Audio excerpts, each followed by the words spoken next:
Salut, je suis David de la chaîne Monsieur Cheveux. Aujourd'hui, petit tuto, comment faire son premier shampoing intégral après intervention. Donc il y a des précautions à prendre et ça c'est hyper important de bien suivre ces précautions pour éviter de faire sauter tous les follicules qui ont été implantés. Ce serait dommage. Donc en fait il y a une technique et cette technique elle va vous permettre très rapidement de nettoyer le cuir chevelu et de vous éviter d'avoir une formation de croûte un petit peu disgracieuse sur le cuir chevelu avec des petites peaux, des choses comme ça. Ça c'est un phénomène quand même assez normal après l'intervention parce que vous avez une cicatrisation qui se fait et autour des cheveux implantés, on a la formation d'un petit peu de peau, de croûte. Et si vous faites mal vos shampoings, ça peut rester pendant 7 jours, 10 jours, 15 jours. Ça peut premièrement ne pas être très propre, mais deuxièmement, ça peut créer une chute d'une partie des cheveux implantés. Donc vraiment très important de bien faire ces shampoings. J'ai des personnes qui me disent « je préfère éviter les shampoings pendant 2 semaines ». Il faut faire ces shampoings vraiment assez rapidement et bien les faire. Comment faire ces shampoings? La première chose qu'il faut faire, c'est qu'il faut laisser couler de l'eau tiède sur le cuir chevelu sans trop de pression pendant 1 minute ou 2.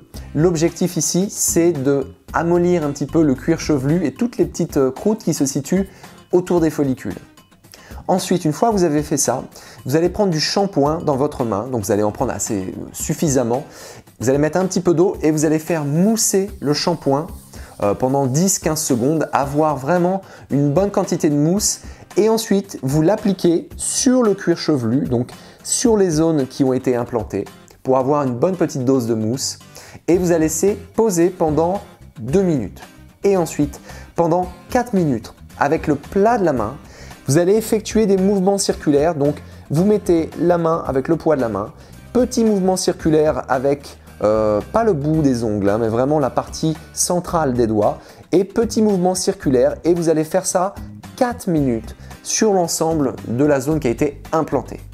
Vous allez rincer à l'eau tiède, eau chaude pendant 1 à 2 minutes et vous allez avec la main faire un mouvement vers l'avant pour évacuer toutes les petites peaux et les petites croûtes qui sont sur le cuir chevelu. Vous faites ça pendant 1 minute, 1 minute 30, 2 minutes. Une fois que le shampoing est fait, pour sécher, vous allez prendre une serviette et vous allez tapoter sur les côtés, sur le dessus plusieurs fois pour enlever le gros de l'eau et ensuite vous laissez sécher à l'air libre. Si vous avez la sensation qu'après ce shampoing, il y a encore des petites croûtes mais qui sont sur le point de partir en fait, vous répétez l'opération. C'est-à-dire que vous pouvez faire ça 2 fois de suite, 2 fois le shampoing en suivant exactement les mêmes étapes. Si vous faites ce shampoing dès le 4e jour après votre intervention et de cette manière, vous verrez que très rapidement le cuir chevelu sera propre et il n'y aura pas de petites croûtes et de petits morceaux de peau autour des cheveux. Alors j'espère que ce petit tutoriel vous a plu et qu'il vous sera utile. N'hésitez pas à vous abonner, à liker cette vidéo, comme ça vous aurez tous les prochains tutos qui vont sortir. Et puis aussi vous pouvez aller sur mon site monsieurcheveux.fr, prendre un rendez-vous, entretien avec moi ou tout simplement faire un diagnostic en ligne. À très bientôt.